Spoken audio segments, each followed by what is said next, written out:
தூத்துக்குடி மாவட்டம் விளாத்திக்குளம் அருகே 12ஆம் வகுப்பு மாணவி பாலியல் வன்கொடுமைக்கு ஆளாகி கொலை செய்யப்பட்ட சம்பவத்தில் குற்றவாளிக்கு தக்க தண்டனை கிடைக்கும் என திமுக நாடாளுமன்ற குழு தலைவர் கனிமொழி உறுதியளித்தார்.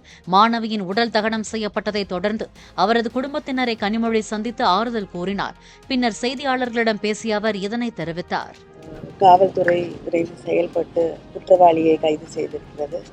நிச்சயமாக இப்படிப்பட்ட குற்ற செயல்களில் ஈடுபடக்கூடியவர்களுக்கு உச்சபட்ச தண்டனையை வாங்கி தர வேண்டும் என்ற அந்த எண்ணத்தோடு விரைவிலே அந்த குற்றவாளிக்கு அந்த பெண்ணுக்கு நியாயம் கிடைக்கக்கூடிய வகையிலே ஒரு தண்டனையை வாங்கி தரும்.